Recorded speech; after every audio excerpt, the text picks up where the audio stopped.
We can start now. Yeah, I think it's 5-1, so we can start. Yes. So good evening to all of you and everyone, whoever is joining us on Facebook.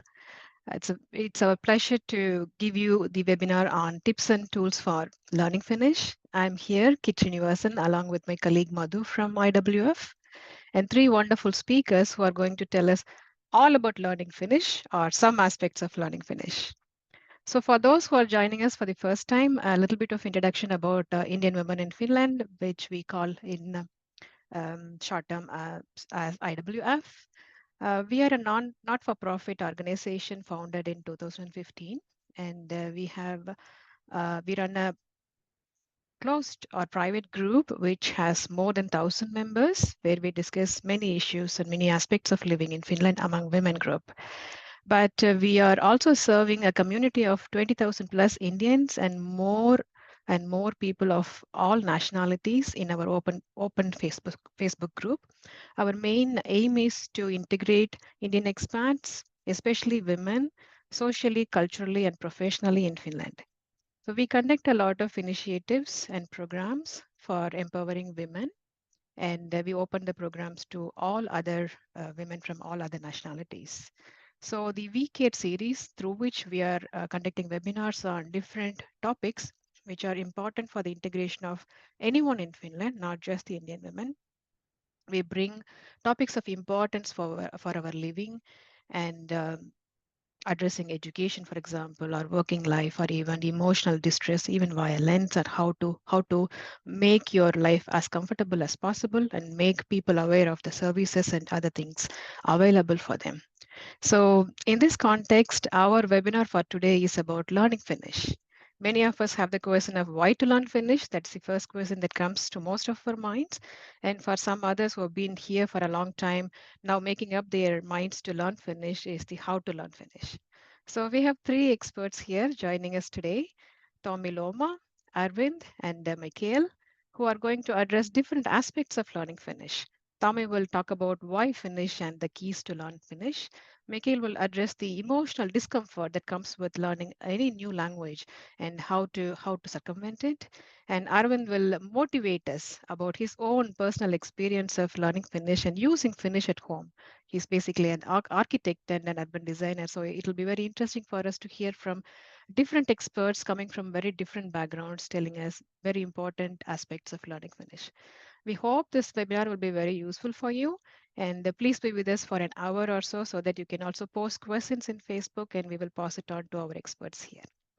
So without taking much time, I will give the floor to Tommi to talk us about keys for learning Finnish. And yeah, Tommi, the floor is yours.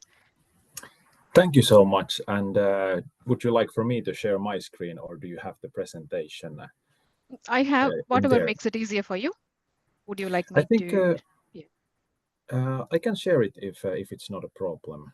Not a problem at all. Yes. Yes. Yeah. So let's first check if this is working. Yes. As intended. Okay. And not that one, but here. Can you go to this screen show mode? Yes. Thanks. Now it should be fine, I hope. Can you go to the screen show mode, because it will be too small in the Facebook screen? This okay, so slideshow. Sorry, not slideshow mode.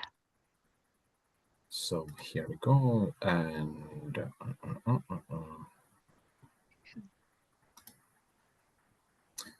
is it still like in the right corner, the fourth button on the right corner?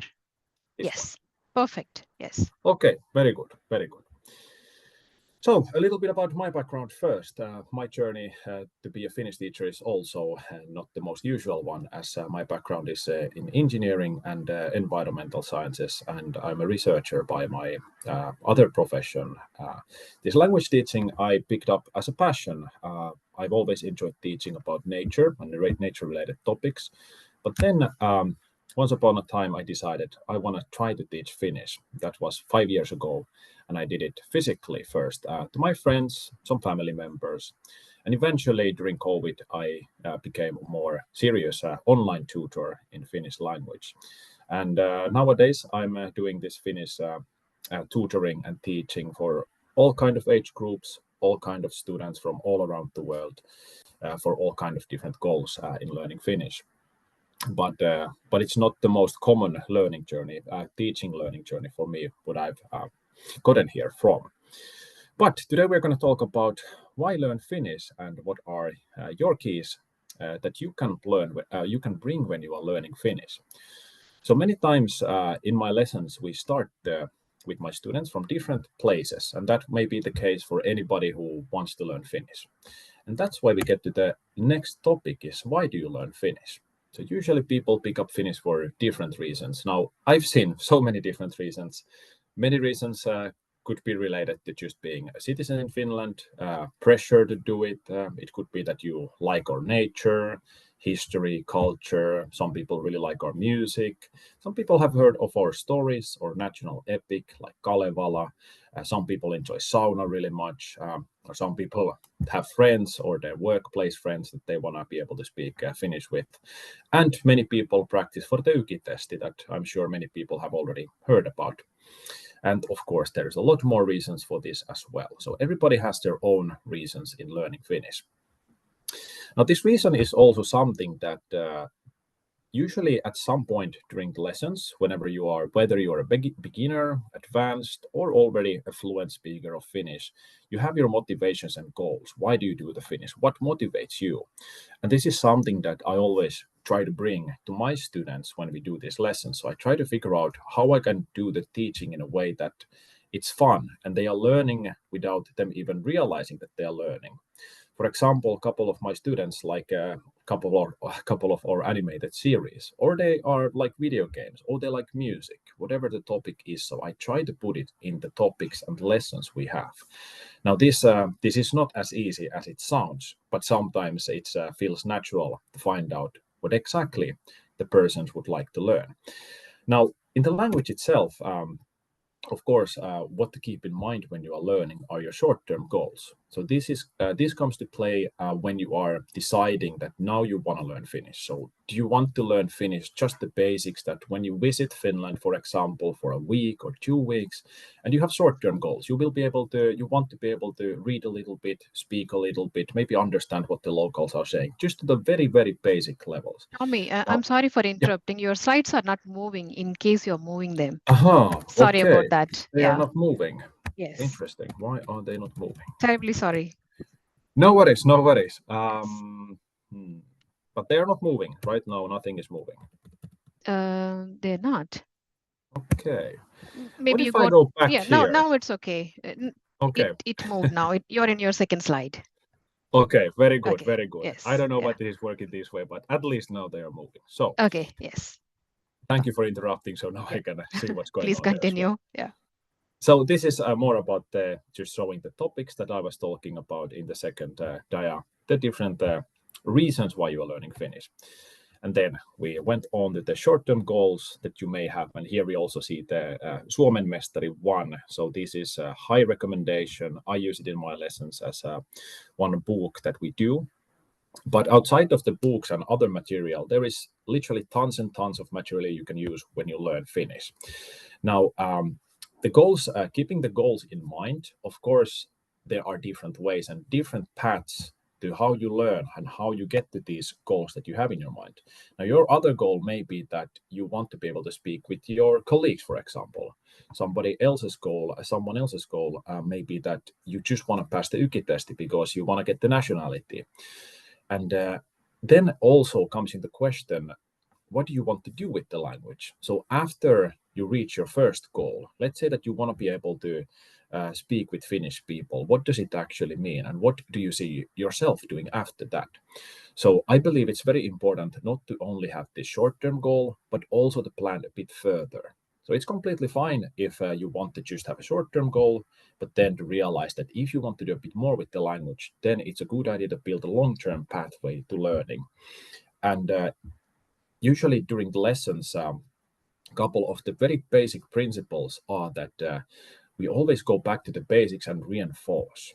Now, this goes back into what I was saying about these things, what you have to keep in mind when you're learning. So everybody knows it's about writing, reading, speaking, listening, and thinking in Finnish as well. So something that before we go to the more deeper into topics, that helps a lot whenever you are able to express the language in any other way. So I always recommend that if you have a chance to leave the books and the screens that you use for your lessons, your learning, try to get as much as you can from people, from cafes, from books, from your hobbies, speaking with people, if you're in university, or just going to the sauna that everybody seems to really love in Finland. So this is a really good way that you pick up a lot from the language. Now, this is mostly going to be very good for your reinforcement in speaking and listening. Because when you are speaking with somebody, not through the internet like this, but when you are actually there having a coffee with somebody or a tea, or you are doing a common hobby, it could be one of our Finnish very weird hobbies as well, like suo football, like the swamp football or something else that we have. But whenever you do this, you pick up all of the small things that the person is sharing you with. Now, especially if it's a local Finnish person, it's also different when you speak from Finnish persons from different backgrounds, different families, different cities, and also people that are international people living in Finland. Everybody has their own story. But it's so much more interesting when you can actually learn from those people the language, but everything else that comes with the person as well. Maybe sometimes it's the history, their hobbies, culture, but you pick up all these small things like manners, speaking styles, and so on and so on. Now, something more about the Finnish language is that it's a very logical language. And by this, I mean that when I've been teaching Finnish, I noticed that you have to learn to think in Finnish way. So that means that you have to be able to build consistent structures in your head when you're speaking. Whenever you would be saying a sentence or reading a sentence or listening to anybody speaking, many things happen in your head in Finnish. Every single word you have to put in its place. You have to know the small rules that are related to it. You have to know the category it's from. You have to know the different endings that we may use with those. And you have to do this in a very short time if you want to reply or understand what somebody's saying to you.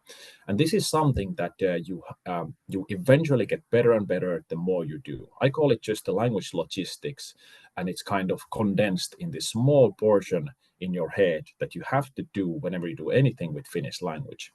Now, this is very important in a sense that if you come from a field or you haven't done this, for example, I've had some students who don't have this ability that they have done a lot of logical thinking in the sense of languages or Finnish language, where you have to know like how things work, which categories they go. This is a skill that you have to eventually learn, because in Finnish, I would always say that it's not a difficult language, but there is a lot of things inside of it, like a lot of small rules. So instead of building a spaceship, as I would use as just a saying of the language, it's not that you build a very complex spaceship, it's farming. Finnish is farming. You do a lot of basic work to eventually have a very beautiful garden or a farm, but you have to do the basic work every day, go there, water the plants, make sure there is no weeds, and just make sure that you eventually cultivate the beautiful field. And this is very also depending on the person, in a sense that if your personal life doesn't allow you to learn Finnish in fast pace, it's also very important for you to know what is a good pace for you.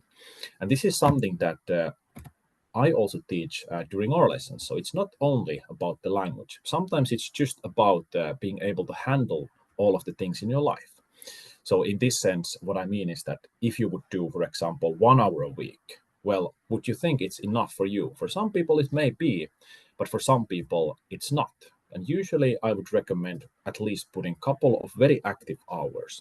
Now, this depends really much on if you also have a lot of passive things that you do in your life. For example, you live in Finland, you are able to talk with people, you're able to show something what you do in the work, or you are actually doing physical Finnish classes. So all of these play in the background of everything in a sense of your language journey. Now, continuing from there, we have a lot of different ways, like I said before, to learn Finnish. So here, actually, in this photo, we have a lot of topics that my students actually wanted to bring to you guys. So these are all some portions of Finnish culture or history, series, music, whatever that we have here. But these are the things my students always find funny or fun to learn about Finnish culture. So these are the things that motivate you in your learning journey. So when you build your journey and you see your goal, try to put things in your mind if you can. And I know sometimes it's not even possible that you can study some things. Sometimes it may be very difficult, but to get some kind of motivation that will push you get it because you want to know more about it. It's not that you have to. And this is something that I've also seen with a lot of people, that they have a very high pressure. And now we are going more to the politics of what's going on with our government right now, and the not so friendly policies that's been going on. And I've noticed this change in my students as well, when people feel a lot of pressure that they have to get the nationality, they have to graduate, they have to be in this class, and it's in the background of everything. And yes, it can be good to have some kind of pressure, but for a lot of people, I've noticed it's become kind of like a very huge deal that you have. But that's not good when you're supposed to learn in a fun, good way. So this pressure can eventually lead for you to kind of be in a place where you realize that I start to hate the language, I start to hate the culture because I'm feeling pressured or forced to learn it. But yeah, this is more about the situation that depending if you have to get the nationality, the citizenship, which a lot of people want to get, what a lot of people practice for. So this is a big topic for a lot of people.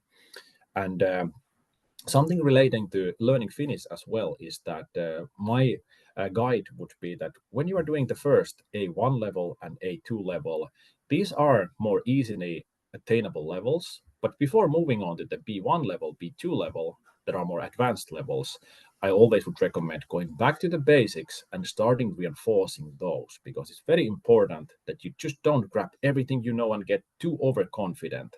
And this is how many of my students end up with me, is that they come after the test and they failed the test and they feel overwhelmed. Like, what did I do wrong? I felt like there's just so many things. It was like such a big jump. But this is the point where you should just go back to the basics and reinforce those before taking the next piece of the big cake. Okay, and just wrapping this up, like I said before, there is one journey and many paths. And this means that learning Finnish language you can do in so many different ways. And it doesn't have to be this very hard, very difficult journey. It can be if you want. If you like that, it's also possible. And I know people who are really hard working and they want to learn the language instantly. I've been there as a teacher for those kind of people as well, but it can be very demanding for some people. So, like I said, there can be one journey to learn Finnish, but different paths lead to the same kind of goal, depending on what you want to do. And still here in this finishing section, many people just want to learn to speak Finnish and listen to Finnish. They don't really care about writing or reading something. So this is a different path as well, and just something that usually I would recommend for the people that want to speak, be able to speak and listen. Then you have to do the spoken Finnish part. Now, this is a big step for a lot of people because the spoken Finnish can be a little bit challenging. It's kind of like the French side of Finnish language, that we cut our words and we make them shorter. And even then, when you move to the different city, we still modify it even more. So that is completely different area on its own. But that is also something that you practice more, the better you get at it. Okay, but I think I've taken enough of everybody's time for now. And kiitos, and thank you for listening to my presentation. Tommi, thank you so much. I think you brought the important point of setting up very short-term goals first to begin with, and then finding some of the interesting topics that one find it useful for their own life, and then building their vocabulary and sentence creating and things like that. It is super useful, and I have lived in Finland for the past 20 years, and then that's how I also started. I started first looking into the metro paper whenever I used to travel in bus, and then picking up words from there, then trying to see if I can find the words in supermarkets, for example, if there was a product advertisement. And when I got serious into the Finnish learning, then I picked up themes which were so super interesting for me. I was super interested in Finnish glass, for example, and then Finnish jewelry and design, vintage jewelry and design. So these kind of thematic things, which are super interesting for one's own life, is really helped me to build my vocabulary in certain themes. Now I'm into piha ja putarha, trying to learn all about garden and flowers and stuff. And now sometimes I find it difficult to say a name of a flower in English, but I know it's a name in Finnish. So I progress to some level. Thanks so much and very useful tips. And please be with us because I think we will have interesting questions from the audience who are watching us now. Absolutely. Thank you so Thank you. much. Um, yes, so that takes us to our next wonderful speaker, Mikhail Demidoff, who's a professional translator and terminologist and has worked in a lot of international organizations. And I think Michael has a goal of finding the gaps in learning Finnish and then somehow bridging the gaps. And the topic that he has picked up for today is super interesting because he's going to talk about why it is very natural to feel uncomfortable when learning a new language and how to overcome it. So, Michael, the floor is all yours. Thank you. So let me check if you can hear me well and if you can see the Yes, slides move. both. Yes, Both. it does. Right, thank you. So it's really my pleasure and opportunity to be speaking at this event, and it's my honor to be presenting to you. I'm happy Tommi has raised so many important questions, as emotions is somehow overlooked, is a topic that is very often overlooked. And I'm glad that Tommi has raised the logistics of the language and learning from life, as this really simplifies my presentation, and I somehow feel I can expand a little bit on what Tommi has addressed. So I'm Michael, a freelance translator and terminologist with experience at international organizations and a CELTA certified teacher of English. I've learned Finnish from scratch a few years ago, and I hold an UKI3 certificate, which is an equivalent of B1 level. In this presentation, I would like to cover the emotional aspects of learning Finnish. Let me ask you something. Have you tried to learn a bit of Finnish? I'm sure many of our listeners have. I'm sure many of you have attended online courses.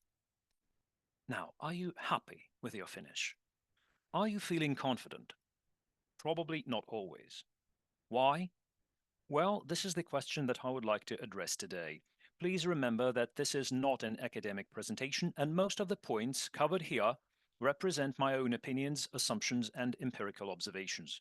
My goal today is to propose a point of view on learning Finnish and to evoke a discussion. This is a shorter version of the presentation, which is why I'm going to present my ideas very concisely. They're going to sound as bullet points and as very straightforward statements. Now, my first point is that we learn Finnish in a bubble. The news channels we watch differ, music differs greatly, and people we hang out with are very different.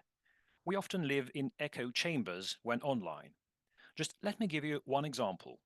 One person in my group was working as a waiter.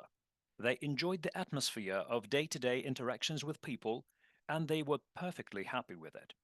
Another person was a fan of Harry Potter novels. They tried reading the adapted Finnish version, and this person always compared the grammar taught at school with the language of the book. One more person was keeping track of politics and current affairs. They enjoyed listening to Yle News and watching talk shows. So you can imagine these people had very little in common. They were learning their own Finnishes, may I say, in their own bubbles. My second point is that the urban language environment can bring us all together. By urban language environment, I mean street signs, information labels, notifications, and other publicly available texts that anyone can literally find on a street in Finland. It is somehow our common bubble, is it not? As long as we walk or cycle, we are exposed to this signage anyway, and technically these texts are addressed to everybody, whatever their level of language may be. My third point is that the emotional well-being of internationals living in Finland at least partly depends on how friendly or unfriendly the urban language environment is. Imagine you walk down the street on a cold, windy day and suddenly bump into a fence with a notification like this. Yes, using a translator app could be a good idea to make sure that you haven't missed the danger sign. But if you seek to learn Finnish, you should be able to somehow figure out what the sign says. Professional translators and interpreters use the term signpost. Signposts are words or their parts that help you navigate through the language.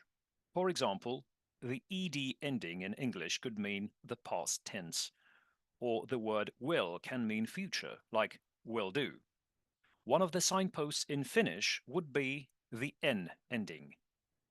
A sort of general truth about Finnish that most learners seem to share is that the n ending could mean towards something, like menen Helsinkiin, I go to Helsinki, or belonging, Hannan kuna, Hannah's pen.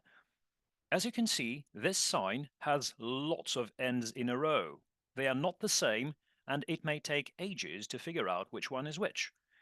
Well, sooner or later, people will manage to differentiate between different types of ends. But before that, the ends will certainly contribute to emotional discomfort. Here is the list of factors that make Finnish emotionally taxing for A0, A2 learners. This is just my own classification, and as I said, it's not an academic presentation, so it's just a personal opinion. I will just illustrate some of these points in a few pictures, and then we will proceed to the next speaker, I guess. A complete version of this presentation will soon be available on my LinkedIn page, so if you like, you can follow me or add me as your contact and keep track of the more complete version of this presentation. Now, I've given you an example of false expectations, many similar-looking signposts in a row that mean different things. Now take a look at something that I call rare things coming true. I absolutely love it. People say X is rare, you shouldn't bother about it, and then immediately you start coming across X everywhere. Here is an example. You may have heard that spoken Finnish is not the same as the written Finnish. The written Finnish is called kirjakieli, and every time people speak about it with some sort of awe, admiration, and respect. I mean, it seems to have some vibe of something nearly magical about it. Now, the official timing to start learning important pieces of kirjakieli, such as different forms of infinitives and participles, is when you achieve B2 level. B2, whereas integration training ends at B1, which is one step lower. So technically, when you come across these notices, you are not expected to understand them. Correct me if I'm wrong, but sovittamasi could roughly be translated as having tried on, whereas ollessa poikki could be translated as while being blocked. I mean, it refers to the road. I mean, technically, these two are rare forms, and still, this is something rare that comes true. One of these notices is from a fitting room in a supermarket, while the other comes from a park. I mean, no magic vibes. I did not browse any sophisticated books to find these examples. A park and a fitting room, that's it. Therefore, the common argument that it is kirjakieli, some kind of rare language, and therefore it should be ignored at early stages, I mean, this argument is simply not valid. And lastly, the lack of consistency. Let me ask you a question. What makes you feel good when you learn a foreign language? What makes you feel safe and confident when you learn Finnish? I guess one answer could be predictability. You learn a rule, you figure out how it works, and then you go on to observe it outside the classroom, in the real life. So good thing about road signs and information labels is that they are very typical, or even stereotypical. They put things in clear terms and use recognizable wordings all the time. They give opportunity for learning, or actually they should. In this picture, the signage frames one idea into slightly different ways, and this specific example caused a lot of inconvenience at early stages of my learning in my group. So I believe these small variations contribute to emotional discomfort. The extended version of my presentation contains more examples, but before we finish, I will share one more picture. The notice that you are about to see was posted in a place that was attended by many internationals every single day. I showed this picture to one of my instructors, a native speaker of Finnish, and they had to reread the whole thing 3 times to get the mere point of it. That would be an example of too heavy framing of relatively simple ideas. In my experience, too heavy wordings are very common in the urban language environment of Finland. This is a very strong factor of emotional discomfort. Every time you come across something like that in a public space, you get the feeling that all of your learning had been in vain. At least this is my experience and experience of some of the people that I have conversed with. Well, good news is that sooner or later, many people will overcome these emotional barriers anyway and go on to take their Uki-testi. On the other hand, I know of people who abandoned learning Finnish exactly because of the emotional factors. This is why these factors should not be disregarded. Emotional discomfort is often seen as growing pains, that is, the inevitable challenges of the early stages of learning. I would argue that these pains are often unnecessary and avoidable. I think I've shared some illustrative examples, and I will be happy if they spark a discussion here during the Q&A session or online. Thank you.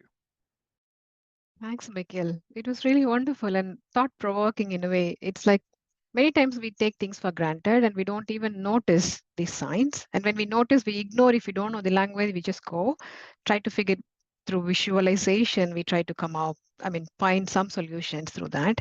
But I think it's so important to realize that how important language is, whether it is puhekieli or kirjakieli. So we have to make some efforts towards that. But I think the policy or the systems around us should also change the way that they teach Finnish to immigrants. It's purely bookish, and then when you come out of the class, you can't understand a single sentence. And then we try to figure out in our own way. Very important point, but let's keep the questions for our discussions at the end. But we really enjoyed the examples and the way that you have presented. Thanks so much. So that takes us to our final and the third speaker, Arvind Ramachandran, who's going to talk about how he has overcome his emotional discomfort in learning the language and some tips for motivation.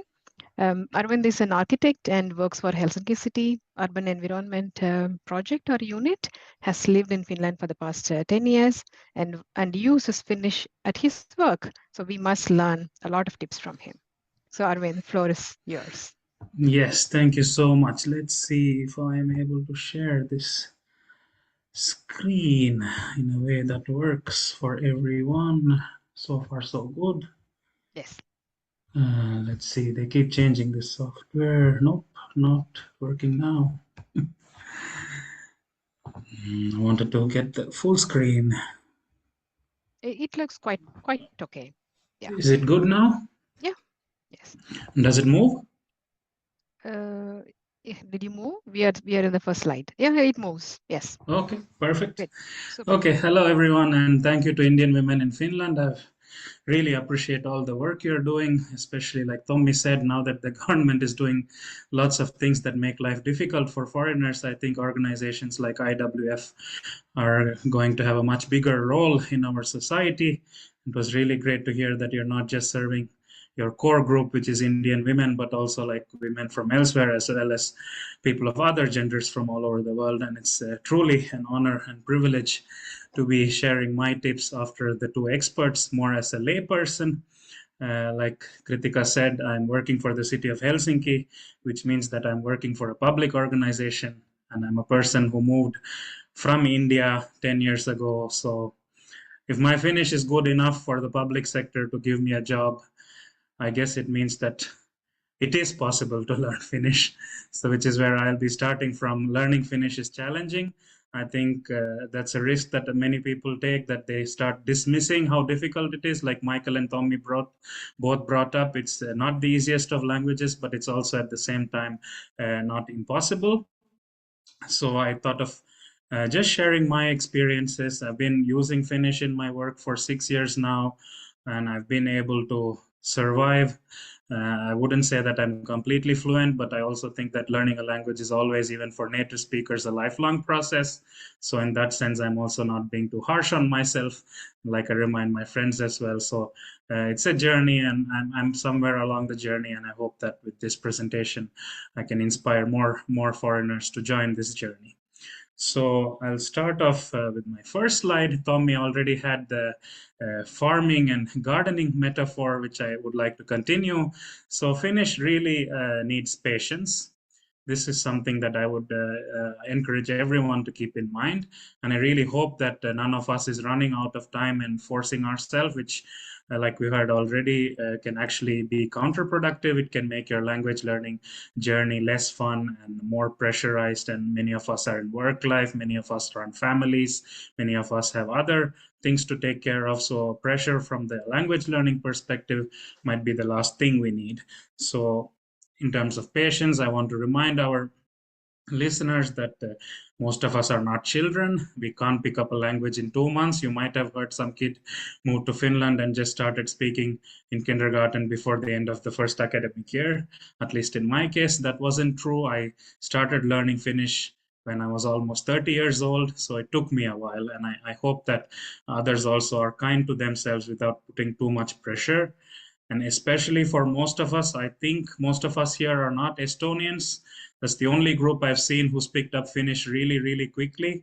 The others, I think we just need to be patient and trust in ourselves, trust in our ability, even as adults, to learn new things. I mean, we do that anyway in how we wait for a bus and how we do online banking. So we learn new things when we come to Finland anyway.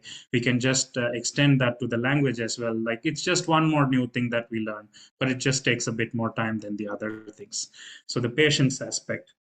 And also, don't compare when you're patient. Like some of us, like I know people who went from 0 to passing Yuki test in 1 year. It took me 3 years. I know others who are still waiting at 5 years. So it's also like depends on the person and depends on how they learn and how they have been going around, how much time they have. So patience is really, like, I can't emphasize this enough. That's why I put this in the beginning of my presentation. And like, you can't like hurry how the flowers grow after the spring comes. It's just patience, and you trust the process, and then usually it works out. And one more thing is, like, I think a lot of us might have lived elsewhere before, might have experienced living in societies where there are many languages in the same society. At least me, I come from India. I moved within different parts of India and picked up other languages just by listening, just by immersion. And I haven't heard of people doing that with Finnish, except if they're Estonian. So this is also not a language that you can so easily just, passively pick up. At least I haven't seen it happen. So you would need to actively, not just patience, but actively participate. And another idea that was both in Tommi's and Michael's presentations, like, you can't translate your way through this language. So patience also means that giving yourself the ability to start thinking in Finnish and using a different language than what your native tongue would need. For example, I speak English, my native tongue is Tamil. I also speak Hindi, I understand Scandinavian, but I had to improve my Finnish through Finnish. None of that helped because it's just quite different language, and that's just how things are. So remember to be patient, and I think you're already a good way on this journey to learn Finnish. And next is perseverance, which is like not giving up. This is a bit like, this is a picture from the Finnish winter, which I hope doesn't coming anytime soon. But it's a bit builds on what Tommi was already talking about. Like, you can ski straight, you can ski by skating, or you can just walk on the side. You can have many different ways of improving your Finnish, but important is to just keep moving forward, find a way that works for you, keep keep at it, like don't give up. It's easier said than done, of course, but to me it always feels like if so many of us who have come from so far away can survive the cold, can survive the darkness, can survive nowadays the high prices, the change in the laws, so many things that we are like kind of persevering through, like not giving up, and really trying to have this what they call sisu in Finnish, like really putting the effort. So the language is also like one thing that you can really learn by not giving up. So keep at it. Usually it's more fun when you have a person along, like just like skiing, like if you have a buddy who's in the same position, maybe you have a partner, maybe you have a friend, maybe you have a colleague who's in the same position, and it's like going to the gym. So just keep doing it. Find a gym buddy, find a Finnish language buddy, and I at least got very far by just sharing the experience, because sometimes, nothing against Tommi, but sometimes for native speakers it might be hard to know like where the barriers are, and like really, so it's nothing wrong in like having another friend who's moved here from elsewhere, and maybe they speak the same language, so you can have this kind of like even closer discussions which your Finnish teacher might not be able to really help you with, and with that sort of get shortcuts. Oh, this is that word, this works like that in our native language. So it's you as long as you're able to like keep moving forward, I think you're the best judge of what works for you. And again, there will be this like they say, there will be this November rainy days, and there will be those days when you're learning Finnish as well. Like I said, it took me 3 years to do the test, and then I've been learning Finnish after the test as well since then. So every day my Finnish gets better, but sometimes I'm still like completely shocked by something I read, like something like what Michael shared, that the last one was killer for sure, the one with the about the allergy and the food. So it happens. So just remember why you're learning Finnish. Remind yourself that it's a language. It's something that might help you with your life. Even though so many people might speak English here, you might be working where you use English as your main language. Your kids' teachers might also send you messages in English, and it's still like worth learning Finnish. I would still recommend it to anybody who has a possibility to do it. So remind yourself why you're learning Finnish, and it will get you through those so-called November rainy days. And then the last thing, like the practice part, of course, I think all the Finnish teachers keep talking about it. And I think a really good point about this language is also that, like, I did a very intensive course. I took the course in the Helsinki summer university. Maybe it was a bit too intense looking back at it. It was like 3 days a week. And if I remember right, like 4 hours a day. So 12 hours of language learning just in the classroom. So I went there every 3 days a week after my work. So it was quite long days back then, but thankfully I was a lot younger. But it helped because with such a challenging language, the progress was also more visible. So if I had done it just once a week, I don't think I would have even had the motivation to go through it. So just try to talk to friends. I know that some people prefer if it's like always in the background and they take it more easy, and others want to really, like, I know people who done the same course and got the Wiki test in a year. It took me 3 years, and like I said, for others it might take 5 to 6 years. But as long as it's a bit like learning to ride a bike, as long as you keep practicing, you're going to be able to do it for the rest of your life. So but you need to keep practicing. So that's something that can't really be stressed enough. So again, like for example, I am like Kritika said, she's interested in garden and Finnish design, so she learned Finnish through that. I'm interested in social issues, so I used to just like, because and Yle News, the English version, maybe translates only 1/10 of it. So I used to read the Finnish version, and in the beginning, I used to read the Finnish version of the ones I'd already read in English. So it was like this shortcut. And then Yle also, I understand, has this simpler Finnish version. And now a lot of other organizations are also offering their web pages, offering their texts in simple Finnish. Selkosuomi, you can even like find entire websites where they use only that. And even there's Wikipedia in simple Finnish, if I understand right, or if I remember right. So there's like ways in which you can find the things that interest you, find the parts of Finnish culture, Finnish society, and then use that as kind of a shortcut.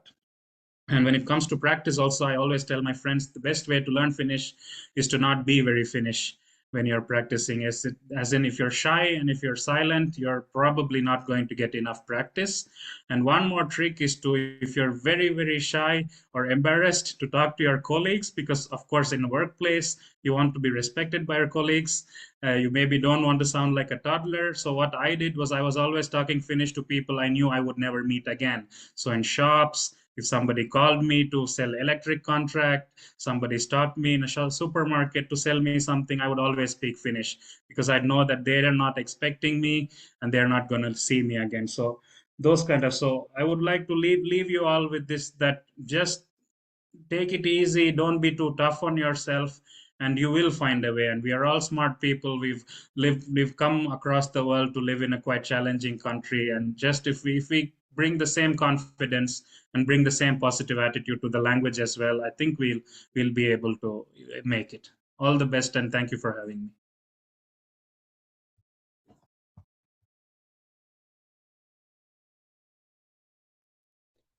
Arvind, thank you for the wonderful presentation. I think it was so much packed with motivation, and we are sure that at least 10 people would have changed their mindset about learning Finnish, and they will try to do something about it. I really like the way that you put it. You speak to people who you hope that you won't meet again. That's a very, very different tip for me, at least. I try to speak to those ones whom I will meet again and again, and then who will have the tendency to forgive my mistakes. But again, I think all three of you were approaching the learning of Finnish in a different context, and all of you have had wonderful, wonderful tips to offer, and motivational words as well. Now we have a long list of questions to ask you, and please pick it up, whoever is comfortable with that, and please pick it up. I think we have to start from the start, because for many of us, how to start going about learning Finnish is the first question that comes to our minds. For example, typically, if we take our Indian experts, the profiles are like they're working full time, pretty much mostly in IT industry, for example, or researchers or other profiles in an international English speaking environment.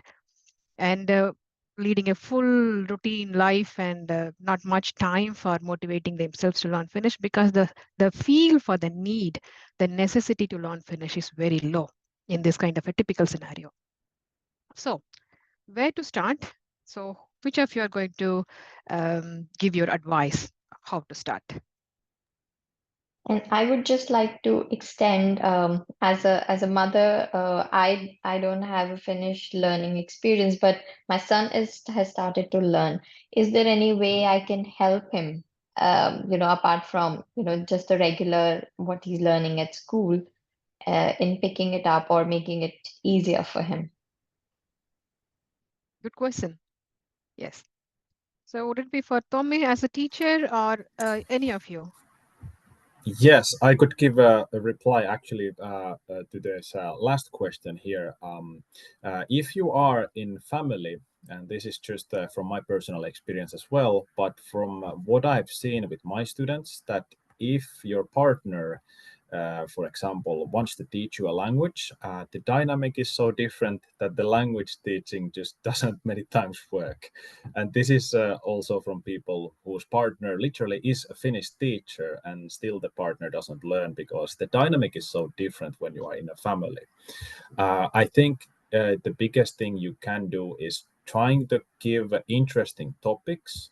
Can be very difficult sometimes, but being supportive, because if you know nothing about the language, and for example your son would know more than you do about the language, I think the support is all that he would need. Encouragement, trying to be there in the support role, because in the end he has to do all of the learning.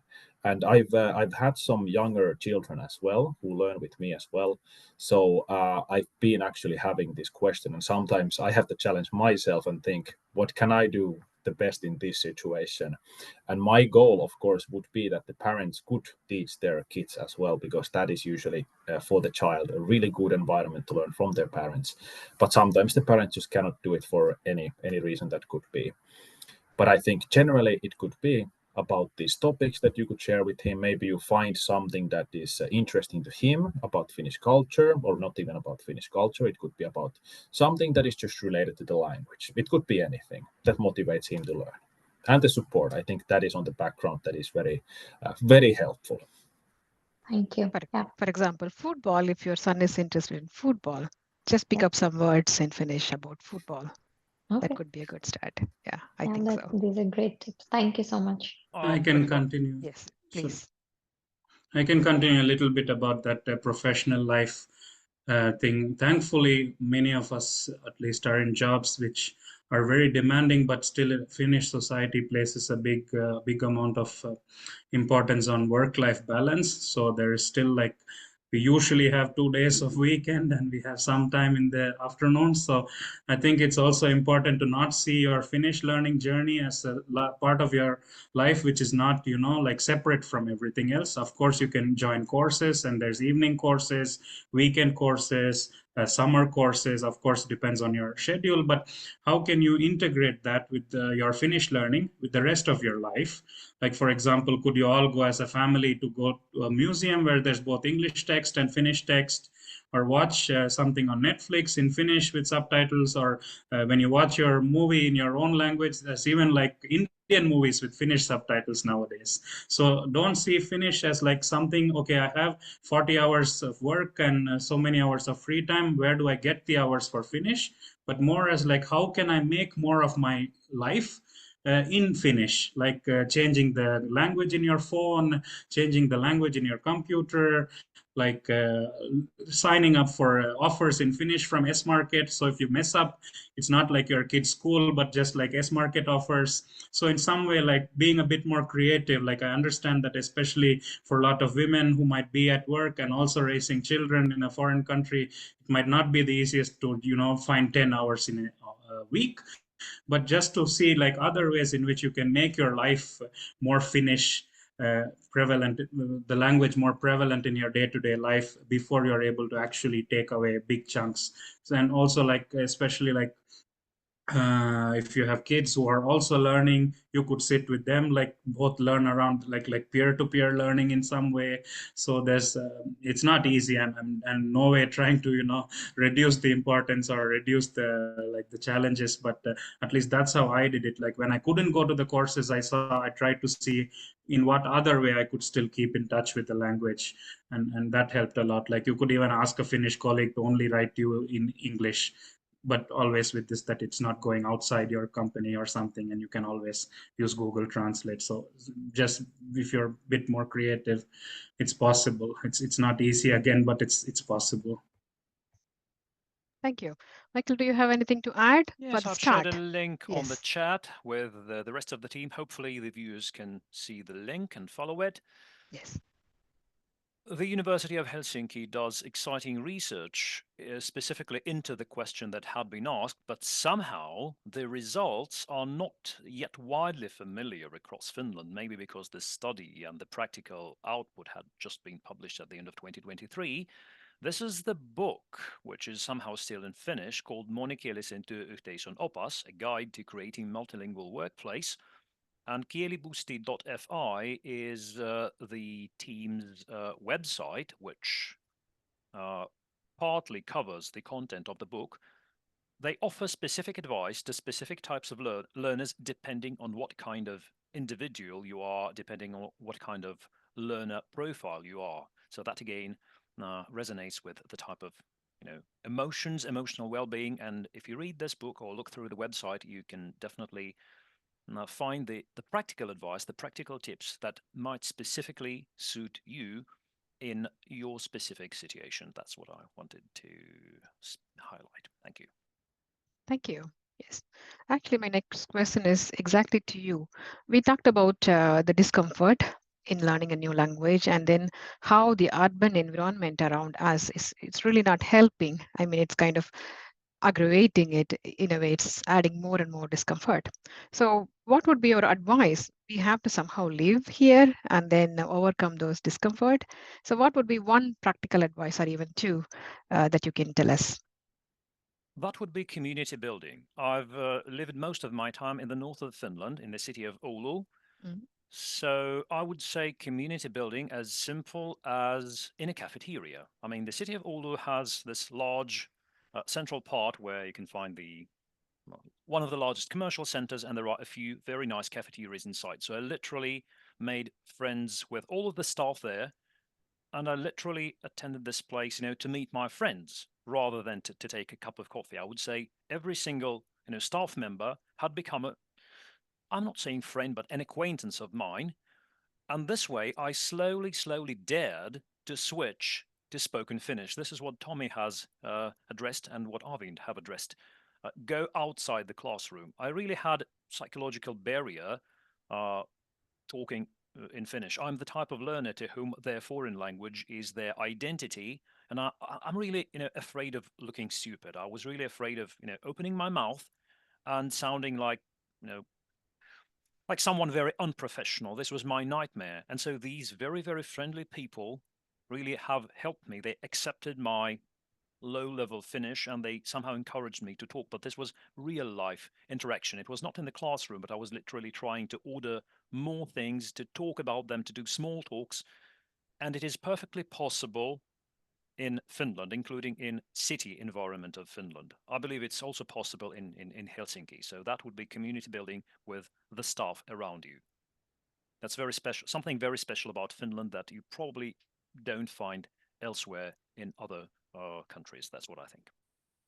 That's a great tip. Actually, there are so many language cafes which are running in Helsinki city that one can easily find, and just go at a particular time to have coffee and then speak with a small group of people who are also practicing Finnish. And I think they are always understanding each other and trying to correct each other. And it's really a pleasant learning experience or practicing experience, I would say. And then, as Arvind was saying, that don't be afraid to speak. You speak something, whatever you know of. And in my own personal experience, that's what I did. And I have made very, very beautiful, wonderful mistakes of that everyone can laugh at. For example, when I started learning Finnish, then I learned the word leima, meaning stamp. Then I went to the post office because I was so proud that I can say something in the post office. And then I was, instead of a lehma, I was asking for a lehma, sanko lehma ja sanko lehma. So I was asking for a cow instead of a stamp. But you have to start somewhere, right?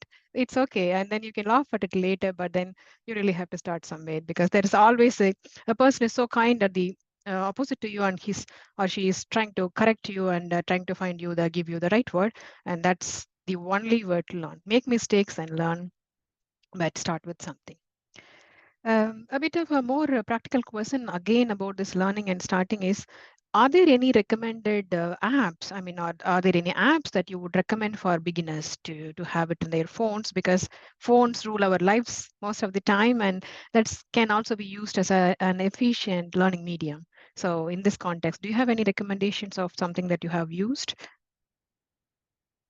for apps for learning Finnish? As for me, it was Yle Selkokieli that Arvind has referred to. Okay. That absolutely helped.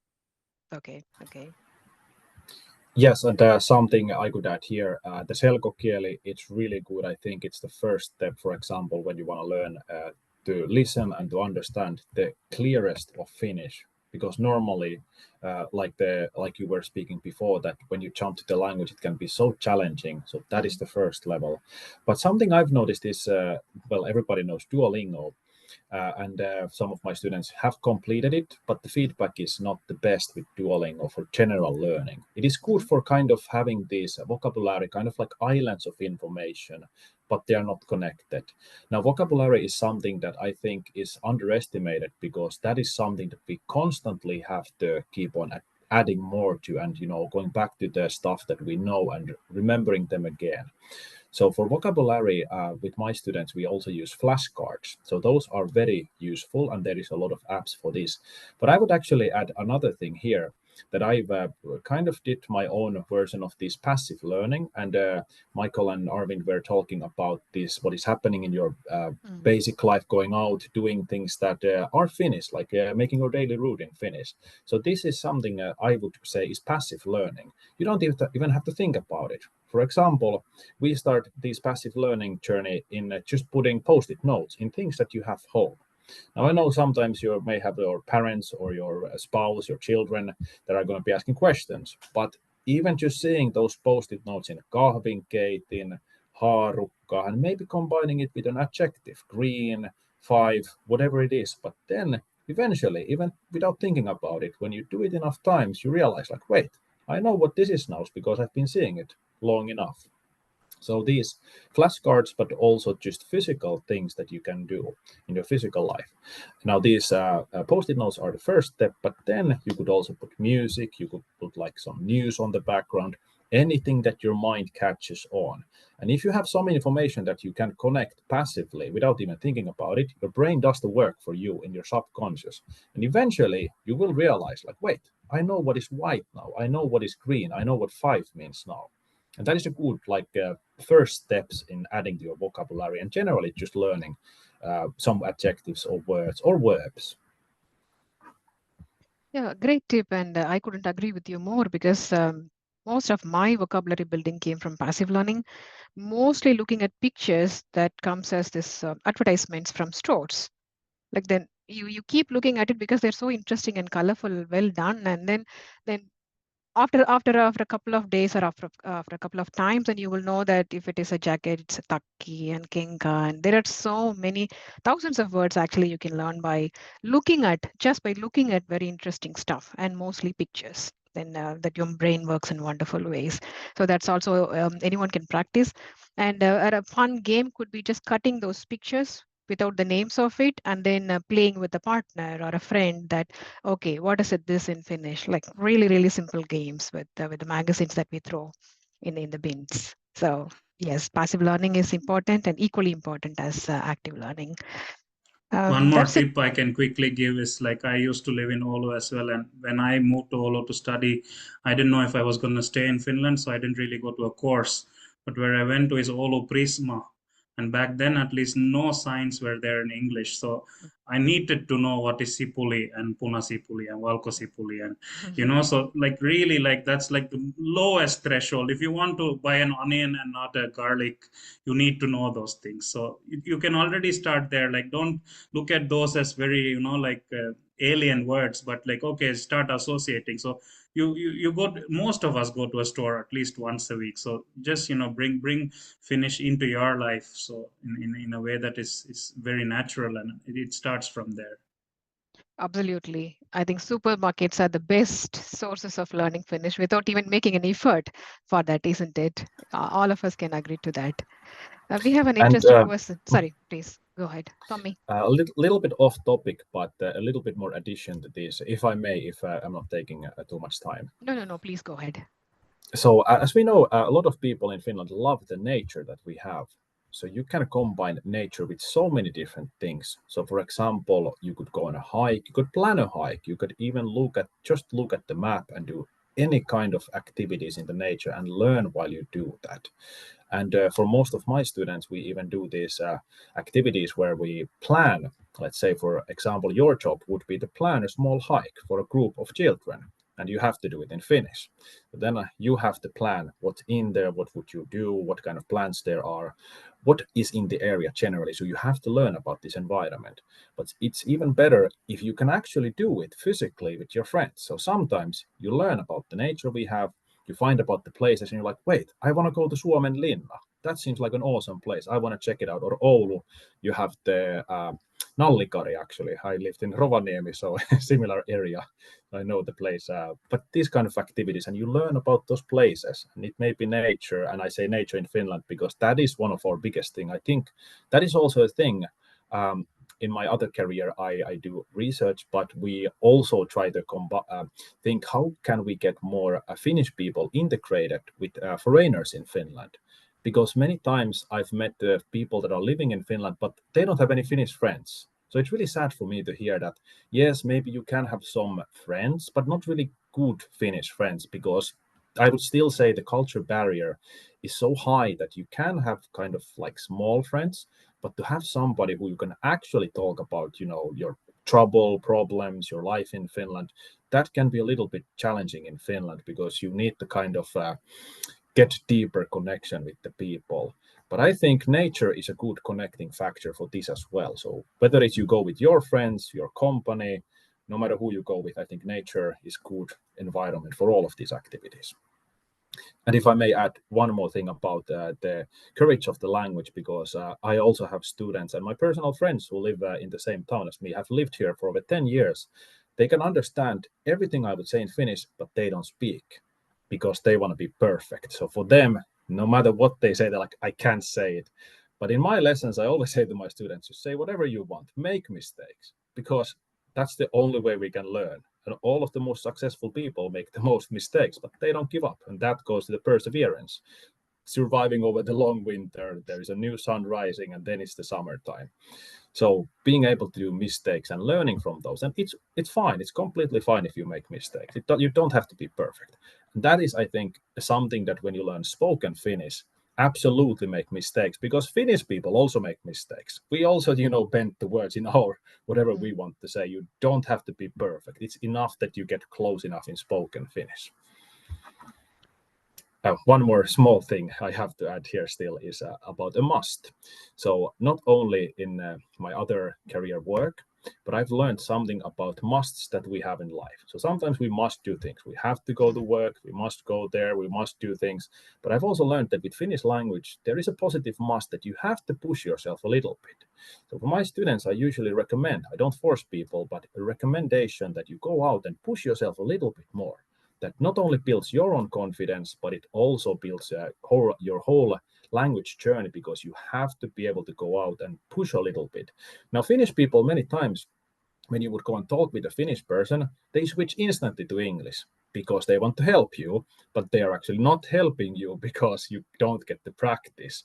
But when we try to help, we usually switch to English. So you have to say or continue with the Finnish, or try to do a little bit something else next time you go there. But many times this little bit of push is a good start in you getting more confident in just trying to do more with the language. Very true. Thank you. Very true. Very true. Thank you so much. That is an interesting question, and maybe the last one. What should be the mindset when you don't see the progress?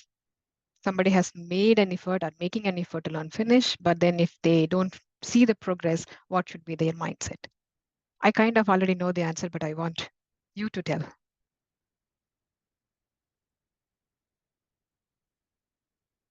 Anyone? No, I can go from experience. I think one thing we can all agree on with Finnish is that there's going to be a lot of this kind of places where you're stuck. And I think it's also important to take a bit of a break. I'm not talking about many months or many years, but sometimes, like I know, especially in the winter when it feels like there's not so much to do outside, it's so easy to, just sit and plan. I will do 3 hours every evening. It doesn't work like that. And I think your brain also, it's very tiring, Finnish as a language, because of all the changes in the word endings, especially following a conversation can be very tiring. And so it's also good to maybe take a step back, and be kind to yourself, okay, this is too much. I can't do this weekend. I'll take 2 days and see if you're kind of would a change of kind of the method help, or I have even quit courses which I had already paid for, because even though the course was really good, it was just making me demotivated. It started making me hate the language. I think Michael or Tommi already brought it up. It is a risk that if you push yourself too much, you can start hating the whole thing. So take those breaks. I mean, you deserve it. I think we're all juggling multiple challenges as foreigners in a faraway country anyway. So take those breaks and see if some of your friends might have had and some concepts are really you have this very steep jump, and until some point everything feels logical and everything feels like, okay, I can do this, and suddenly there's something which you have to just accept. You can't even reason your way through it, like some of those which Michael showed, everything looks the same and you have to remember which form is which, even though they all end with the N, and even though you might never see it again, it still is important. So just be kind to yourself. I think we forget that so much nowadays when there's so much stress everywhere and so on. Take those breaks. It's not nobody's going to be angry that you missed that 1 or 2 sessions. So, and if you have to take a bigger break, like I had to quit that course and come back 6 months later, and that time I was like Tommi said, I went back to the basics because I realized that the pace at which the courses were progressing was not the pace at which I was progressing.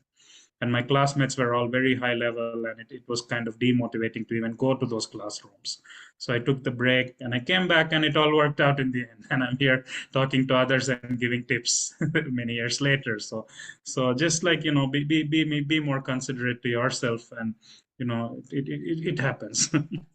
Wondering if I could come up with a survival tip when, giving yourself a bit of a break is kind of not an opportunity, which I think I've witnessed many times during continuing professional development. I used to teach consecutive interpreters during continuing professional development courses, and it's somewhere where there is no chance to give yourself a break. Another example could be kotoutumiskoulutus, or integration training, where you literally are obliged to attend, and there is no opportunity to take a bit of a break just because you are tired. What I observed seems to work is if you structure the pieces of language and sort of retreat from one piece of language and focus on the other one. What I mean is this: Arvind has mentioned this: I'm tired of endings. Right, you are tired of endings, but probably you are not tired of words. What I've observed is that Finns are really very open and flexible people. What I've observed in my kotoutumiskoulutus is that teachers were open to listening to learners' needs, and they were absolutely open to switching the types of activities. So if basically you are all tired of endings, you just switch to words. One more thing that is often disregarded is rhythms. I mean, what seems to differentiate Finnish from many different languages of Europe is that it doesn't have this sort of Mediterranean accent. The Mediterranean accent is something that flows, flows, and flows and flows, and you have a different sort of rhythm in Finnish. It's like 1, 2, 3, 1, 2, 3, 1, 2, 3, 1, 2, 3. What I've observed is that if you go with your Mediterranean accent, with my Mediterranean sort of accent in Finnish, no one understands you. But once you try to change the rhythm a little bit, you can actually, it can be one specific thing that you change. You just change the pace of your speech to make it sound a bit more Finnish, and immediately you become much, much clearer. You begin to sound way more understandable. People start to react differently. This is what I've experimented with. And interestingly, these rhythms or phonetic trainings, I would say they are still overlooked. There are a few projects happening in Finland, specifically about rhythm and rhythmical training. One of them is organized by an academic institution. I'm not sure I remember the name. It's called the Toistomenetelmä. It's specifically about rhythms. And this is a great type of physical/linguistic activity that could realistically, switch you and provide a nice sort of rest. It's a sort of, exercise combined with language learning. So you don't necessarily go away outside the classroom. You don't leave the classroom for good, but you just change the type of activity. And that seems to stimulate a lot. This is what I've witnessed myself, and this is what I've seen other people do. And again, I'm really excited that Finland, I mean, the Finnish science knows that, but somehow it's not in the public domain. And it's really my pain to see that so many great advances have not yet been implemented in practice. But I think it's going to change, and it's going to become more and more public. Yes, great tips once again. And from my end, I can add that, for example, if you're tired of at some phase of learning further, what you can do is go back and start practicing what you have already learned. 1 week, you make a goal that you will only use numbers in Finnish to your colleagues, even in an English conversation. The next week, you will only say times in Finnish. And the next week, only colors in Finnish. There are very, very simple adjustments or inclusions that we can do in our daily life that will enrich our vocabulary and build confidence to speak the language more and more. So that brings us to the end of this conversation or the webinar. Absolutely fantastic discussions and very useful and valuable. But before I give the kind of the take home for me, I would like to know, for example, there is a question that, Tommi, how do people contact you and how do they catch you for your classes? We have Michael's Yes. and Arvind's contact information, but not yours. Yes, so I actually do this through my company, Alligator Jones Adventures. I do nature-related activities, surprise, surprise, there as well. So I provide those kind of services for international people as well. But that company has more transformed into this language teaching. So I can be found in LinkedIn, but also my company, Alligator Jones Adventures, can be found from Instagram. However, I am planning on organizing more courses through my company and making different subgroups, for example, language teaching in there. There is an upcoming website as well where I will start selling these language courses in a sense that if you want to learn, for example, about saunas, I have a course called Sauna Suomi. So you can learn about sauna traditions, habits, whatever are related to saunas. So Alligator Jones Adventures is my company's name, and through there you can find my contact info. And I would be more than happy to give guiding or teaching to any of the listeners. Thank you. I think it's going to be a very pleasant experience learning Finnish with you for anyone. The same question to Mikhail. What is this Virhelinen about? I would specifically call it an awareness-raising project. Okay. As I said, the need that I've observed, or actually the gap that I've observed, is that the academic science in Finland has made a huge leap forward, and I think it's super advanced in language teaching methodology. But I think a bit more awareness raising among internationals, specifically the ones who start learning Finnish, would be very, very helpful. And this work is being done, and I view virhelinen.com as a sort of hub that somehow stimulates and raises awareness about something really new and interdisciplinary and really exciting that is happening around Finland. So that's a bit of my contribution, a bit of awareness raising. It actually started as a website for my friends at Kotoutumiskoulutus. I really wanted to share all of my observations, and actually you don't necessarily have time during the breaks. So I started this website as a form of communication with my friends and peers. So that's basically what it is about. Thank you. Thank you. And then we can catch you through that. Yes. So Arvind, this is in one of our big groups, Indians in Finland group. So it's very, very easy to catch Arvind. But you are a great motivation for many of our expat friends. Yeah, feel free to drop me a message, anyone who's listening, if you need some tips or about also where to find courses and stuff. Happy to help. Yes. Thank you so much. We've had brilliant tips and motivation from you. So my takeaway, the most important takeaway for me and many others who have joined us here, is that Finnish is not an add-on that you want to just put it in your package. Like, because I've lived here, I'm working here, I do something about Finnish. I don't think that should be the attitude. You have to see Finnish as a value addition to your life. And once you start learning the language and once you start building your vocabulary, you will know how more socially aware that you're able to be, because there are so many things happen around you and there are so many discussions. For example, the grapevine groups in Facebook, this Puska Radio Espo or Puska Radio Vanta, these kind of things, they discuss a lot. And then it's very impossible for anyone to know that kind of social issues and the opinions of people. It's a great vocabulary building exercise, and they're a great reading exercise for you. And it is also making you more integrated into the society. So my advice would be to see Finnish as a value addition and make even baby steps towards it. So the motivation has to come from within, and no one can give that. Of course, everyone can encourage people to learn Finnish, but I think we have to find our own motivation. And then I think we will benefit from learning this language, whether we need it for our work or not. But a sense of belonging and the feeling of integration can come from even knowing a little bit of language, local language. Thank you so much. And I would like to thank all of you for giving us these tips and then for being with us for more than 1 hour of your valuable time with us. It is super, super valuable for all of us here. And thank you so much. Have a good evening. And with my colleague Madhu, we would like to extend our thanks from Indian Women in Finland for this session and for your valuable time. Thank you. Thank you, everyone. Thank you. Bye. Thank you so much for the invitations. Thanks. Yes. And for the audience, we will be sharing all the slides and the recordings in our webpage very soon.